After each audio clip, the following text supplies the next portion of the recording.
Mesdames et messieurs, tous les plaisirs est pour moi de vous retrouver dans les cadres de cette grande édition du journal sur Canal Congo Télévision.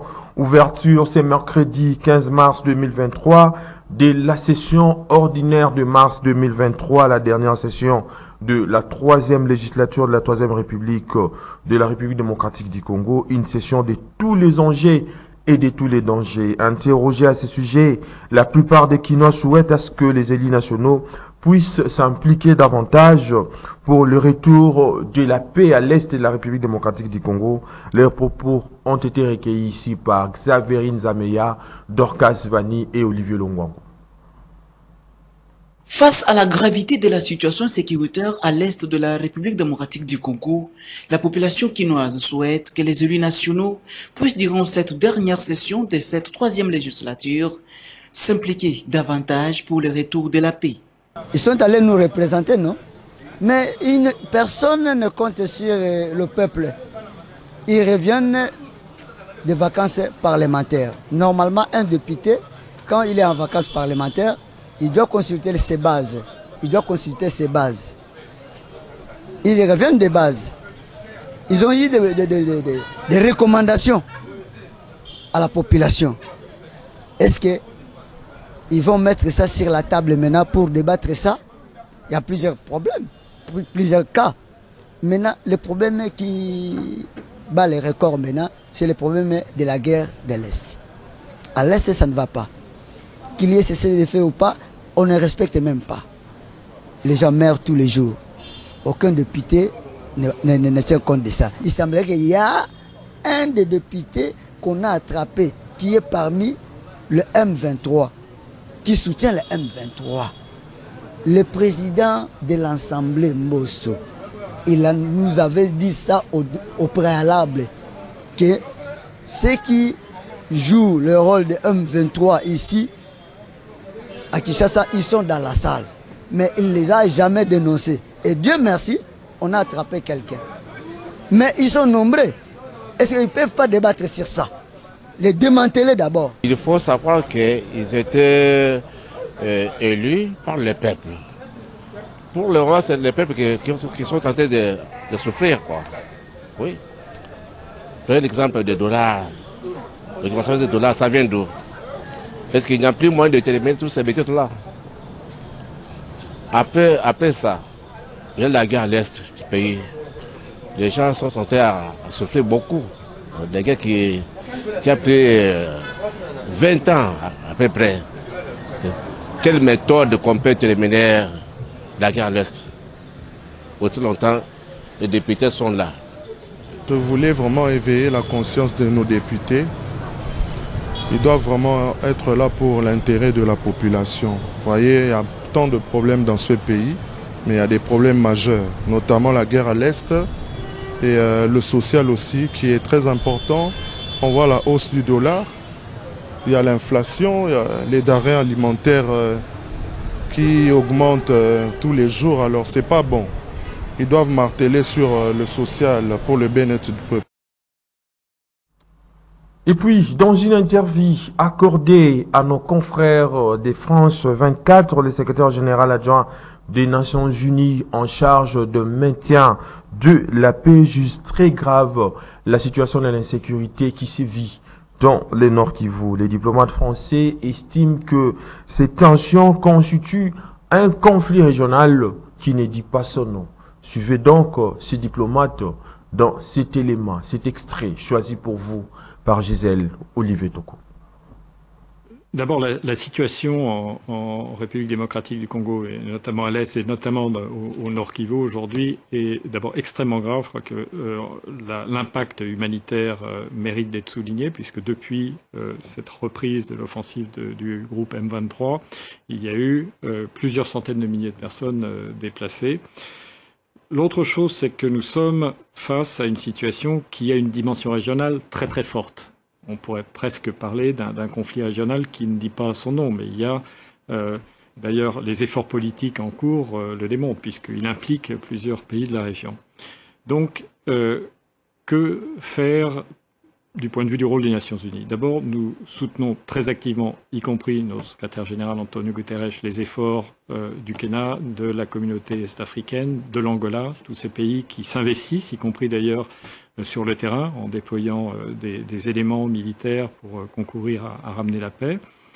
D'autre part, sur le plan pratique, notre mission continue, malgré les difficultés, y compris les morts qui ont été récemment, malheureusement, qui ont résulté de la reprise des affrontements, continue à tenir des positions importantes, contribuer à la sécurisation de Goma, contribuer à la protection des personnes, y compris les nombreux déplacés.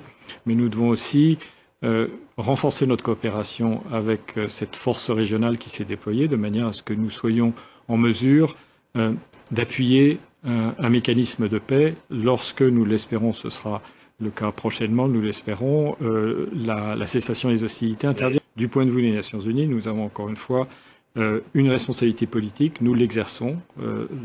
Les contacts à très haut niveau avec les chefs d'État de la région ont été très nombreux, continuent d'être nombreux, au niveau opérationnel, pour renforcer cette coordination avec la force régionale, exercer notre rôle en matière de protection de Goma, d'autres zones critiques, de protection des civils. Et notre mission est complètement impliquée dans ces tâches. C'est une mission qui, depuis longtemps, fait l'objet, avec d'ailleurs le gouvernement de la République démocratique du Congo, d'un processus de discussion pour définir finalement les étapes d'une transition devant mener au départ de la MONUSCO. Nous sommes en train de revoir avec les autorités congolaises, si vous voulez, les modalités, le timing, les principaux paramètres. Pour l'instant, ce travail se poursuit. Donc, évidemment, entre-temps, la situation elle-même sur le terrain va évoluer. Donc, je crois que toutes les options sont envisageables à ce stade, mais dès lors que il y aurait de la part de l'État hôte, de la part des membres du Conseil de sécurité, une intention de nous voir poursuivre un certain nombre de tâches jusqu'au départ qui devra intervenir. Le moment venu de la MONUSCO, nous devons maximiser, optimiser nos moyens pour avoir la contribution la plus utile possible dans un contexte très difficile, encore une fois un contexte de conflit régional qui ne nie pas son nom, un contexte où il y a beaucoup de frustration, que nous comprenons d'ailleurs de la part de la population, beaucoup de souffrance également. Notre agenda, notre programme, c'est le soutien aux populations, le soutien à la République démocratique du Congo et à la stabilité dans la région. Processus électoral en cours en République démocratique du Congo. Les bureaux de la Commission électorale nationale indépendante par son deuxième vice-président Didi Manara Linga qualifie la déclaration de Corneille Nangaa, ancien président de cette institution d'appui à la démocratie, contestant le chiffre d'enrôlement des fantaisistes et teinté d'irrespect au cours d'une conférence de presse organisée ce jour en son siège ou les sièges de la Commission électorale nationale indépendante située donc dans la commune de Lagomé. Nadine Chotigombo était là pour les comptes des canaux Congo Télévision et Radio Liberté Kinshasa. Suivez. Au cours de ce face-à-face avec la presse, le deuxième vice-président de la Commission électorale nationale indépendante, Didi Manara Linga, a balayé d'un revers de la main les allégations portées contre la CENI par Corneille Nangaa, ancien dirigeant de cette institution. De l'opération d'identification et enrôlement des électeurs, marché de gré à gré et élection proprement dite en 2018, Didi Manara a réagi coup sur coup en ne laissant aucun détail. Face à toutes ces évidences, la CENI s'interroge si l'auteur de la déclaration peut vraiment s'ériger en donneur de leçons aujourd'hui. Face à cette déclaration fantaisiste et teintée de respect, d'irrespect et de manque d'objectivité, il y a lieu de faire observer ceci. 1. Du processus de désignation des membres de la CENI. Parlons-en. L'auteur de la déclaration tente en vain de fustiger sans fondement le processus de désignation de l'actuel management, alors que ce processus n'a guère changé et les composantes sont restées les mêmes que lors du processus ayant conduit à sa propre désignation en son temps. Par contre, le processus de désignation de l'actuel management a été davantage amélioré du point de vue légal avec des critères objectifs qui garantissent la transparence. Ce qui n'a pas été le cas de l'auteur. L'auteur de la déclaration en question n'est pas le produit d'une compétition à la désignation comme président de la CENI. Autrement dit, son profil n'a jamais été confronté à d'autres compétiteurs pour prétendre être le meilleur et donneur de leçons. Et s'agissant particulièrement des infrastructures, il est à noter que l'auteur de la déclaration a laissé dans son passif 2 points. Plusieurs arriérés des loyers des bâtiments abritant les installations de la CENI, tant à Kinshasa qu'à travers toutes les provinces, sans exclusion aucune.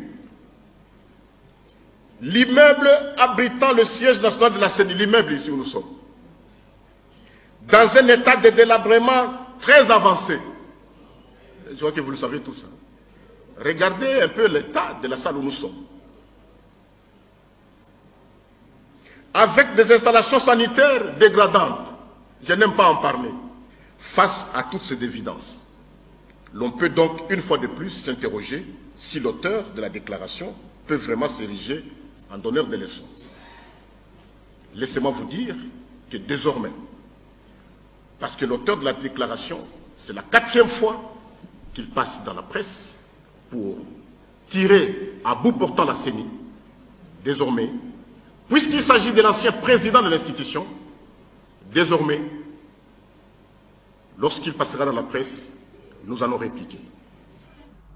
Dans un autre chapitre, la société civile force vive du groupement Bassangora en territoire de Béni a donc alerté ce mardi 14 mars 2023 sur l'arrestation des 120 pêcheurs et 40 monteurs hors bord de la pêcherie de Kiavinyonge et Kassinji Port pour la marine ougandaise. Sayo Kapitula, Jonathan plaide donc pour l'implication du gouvernement central en vue d'obtenir leur libération. Suivez-les au micro de notre correspondant sur place, Joël Kamam.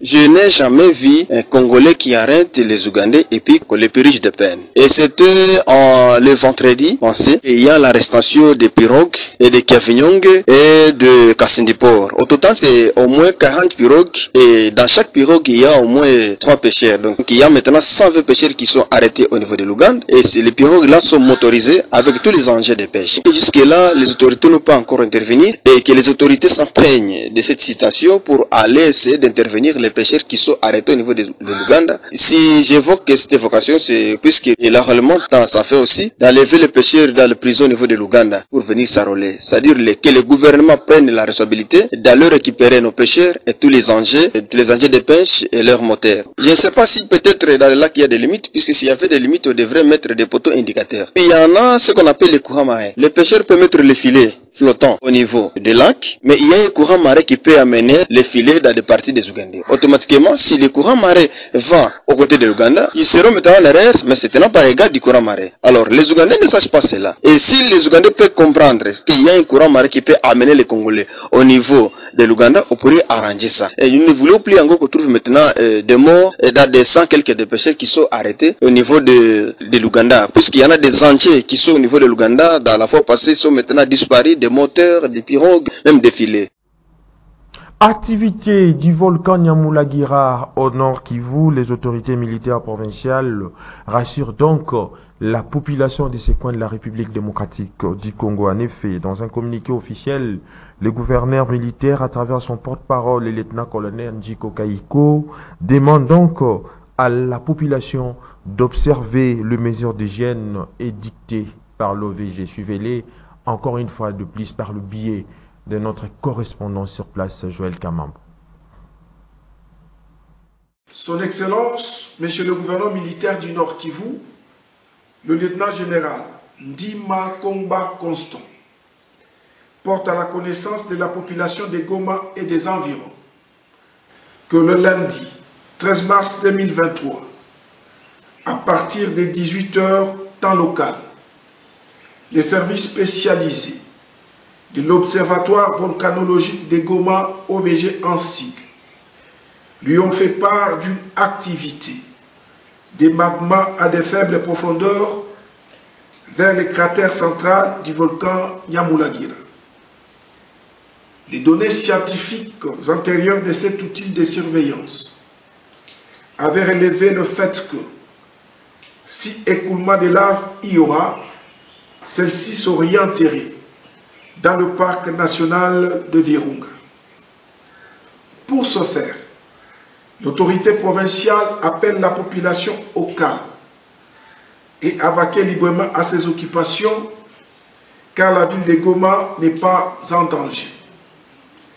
Elle rassure cependant que l'OVG poursuit son observation sur terrain et à partir de son réseau de surveillance. Toutefois, le gouverneur de province recommande l'observation des mesures d'hygiène concernant le lavage des légumes, car les produits volcaniques tels que le cendre et des scories peuvent retomber dans les zones habitées consécutivement à cette activité dans le cratère. Tout à fait autre chose à présent. Le vice-premier ministre, ministre de l'Intérieur et de la Sécurité, Daniel Aselo, a donc accompli son devoir civique en se faisant enrôler dans son fief électoral à Lodja, dans la province du Sankourou, accompagné des milliers de sa base. Daniel Aselo, après avoir plutôt obtenu sa carte d'électeur, a donc appelé la population de ces coins de la République démocratique du Congo à un enrôlement massif plutôt, en vue des élections qui se pointent à l'horizon en République démocratique du Congo. Bijou Tchela. C'est une mobilisation au-delà de toute attente. Plongé dans une marée humaine, Daniel Aselo vient une fois de plus démontrer sa popularité à Lodja.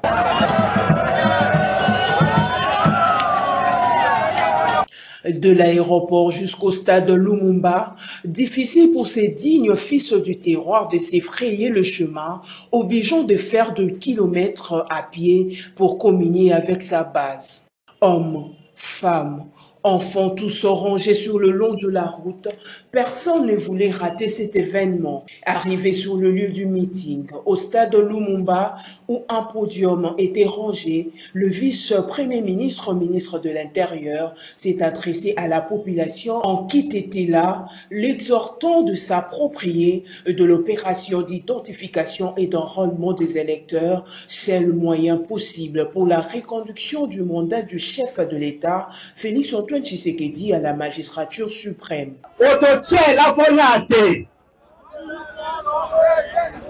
Félix Antoine Tshisekedi est la droit le 2e mandat. Daniel Aselo s'est rendu dans un centre d'inscription et d'enrôlement. Sur place, il a rempli toutes les formalités y afférentes, déclinaison de l'identité, capture photo, empreinte digitale et l'obtention de la carte de lecteur. Daniel Aselo appelle l'ensemble de la population de Lodja à un enrôlement massif.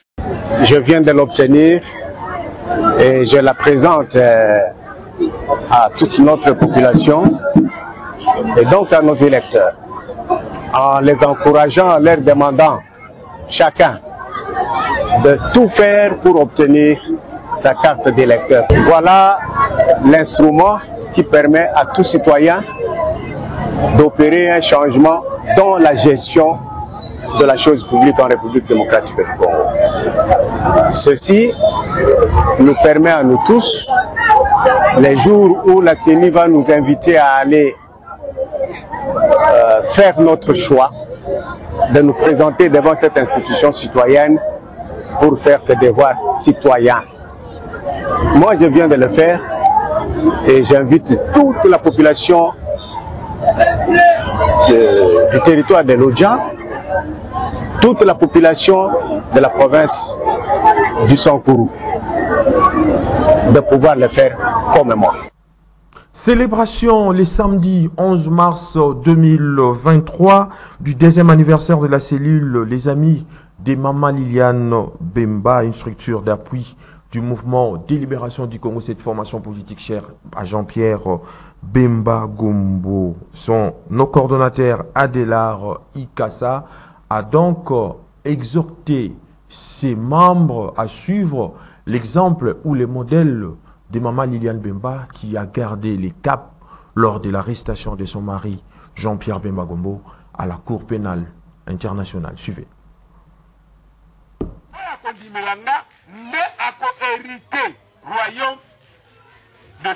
L'association sans but lucratif Les Amis des Maman Liliane Bemba, structure d'appui au mouvement de libération du Congo, a démarré samedi 11 mars ses toute première réunion à la cellule Régie, située à Pompage, dans le dit quartier Maloika, qui célébrait 2 ans d'existence. Une cérémonie marquée par des scénettes à travers lesquelles Papa Lumière a exhorté l'assistance à continuer à soutenir le MLC à travers l'idéologie politique prônée par son président national Jean-Pierre Bemba Gombo.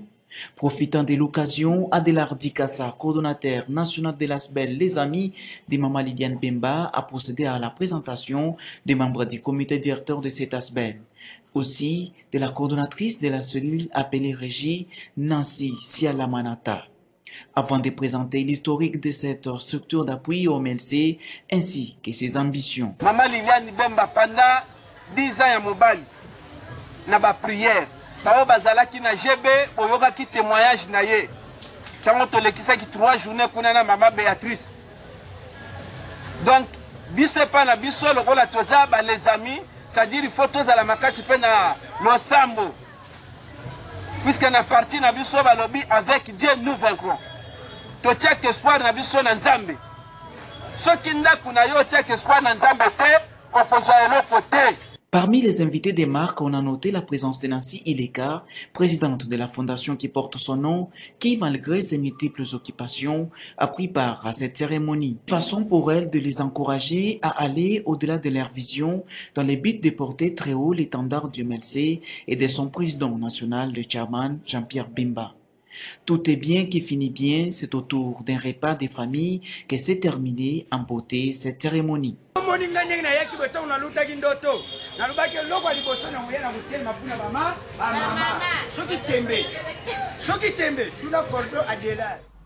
Ouverture ce mercredi 14 mars 2023 de l'atelier d'élaboration de la proposition de loi portant réglementation de la commercialisation des substituts du lait maternel, des aliments et des ustensiles d'alimentation destinés aux nourrissons et aux jeunes enfants en République démocratique du Congo, organisé par le Pronanout avec l'appui de l'UNICEF et de l'Organisation mondiale de la santé. L'objectif étant de vulgariser les nouveaux codes de commercialisation du lait maternel en République démocratique du Congo. Nancy Ileka était là pour les comptes des canaux Congo Télévision et des radios. La télé d'élaboration de la proposition de loi portant réglementation de la commercialisation des substituts du lait maternel, des aliments et des ustensiles d'alimentation destinés aux enfants en RDC, organisé par le Programme national de nutrition, a été ouvert ce mardi 14 mars 2023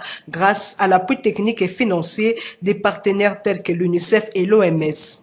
Dans son mot de bienvenue, le directeur du Pronanut, Bruno Bindaba, est revenu sur les 3 actions prioritaires susceptibles de réduire sensiblement le problème de la malnutrition en RDC qui constitue un véritable problème de santé publique. Permettez-moi de vous rappeler que la malnutrition constitue un problème de santé publique grave en RDC. Actuellement, en ce qui concerne la composante malnutrition chronique appelée retard de croissance, nous avons une prévalence autour de 42%, ce qui représente environ 9 millions d'enfants qui sont touchés par l'écart de croissance, tandis que la malnutrition et l'ICR touchent environ 6,5% d'enfants, ce qui représente environ 2 millions d'enfants. De son côté, Denis Garnier, représentant de l'UNICEF RDC qui a pris la parole au nom des partenaires, estime que cette activité aidera le gouvernement et ses partenaires de réfléchir ensemble pour adopter une proposition de loi capable de restreindre la commercialisation des substituts du lait maternel. Dans son allocution marquant l'ouverture de ces assises, Thomas Kataba, représentant du secrétaire général à la santé, d'affirmer que la situation nutritionnelle a encore du chemin à parcourir en RDC. Je voudrais d'emblée apprécier la présence et la collaboration de toutes les parties prenantes. C'est lié, cela témoigne non seulement de l'importance de la question qui nous ressemble ici, mais aussi de l'engagement du gouvernement tout entier dans la recherche du bien-être des Congolais à travers la mise en place des mesures qui vont recommander la commercialisation des substituts du lait maternel. D'autres activités sont prévues dans le but de vulgariser davantage le code de commercialisation du lait maternel qui comporte des insuffisances jusque-là. Controverse autour de la nouvelle grille tarifaire des transports en commun dans la ville-province de Kinshasa. Les conducteurs des transports en commun boudent cette grille tarifaire proposée ou mise en place par le ministre des Transports, le ministre provincial. Ils se plaignent du prix des litres d'essence à la pompe, de tracasseries routières et des embouteillages et autres. Leurs propos ont été recueillis par Xaverine Zameya, Naomi Kabengele et Olivier Longwango. Suivez. La nouvelle grille tarifaire du transport en commun rendue publique par le gouvernement provincial de la ville de Kinshasa souffre toujours d'application. Sur terrain, il est constaté le non-respect de cette disposition en plus des difficultés des transports. Interrogés à ce sujet, les conducteurs des transports en commun se plaignent notamment de la tracasserie routière, du prix du litre d'essence à la pompe, du taux de dollars ou encore de l'état des routes.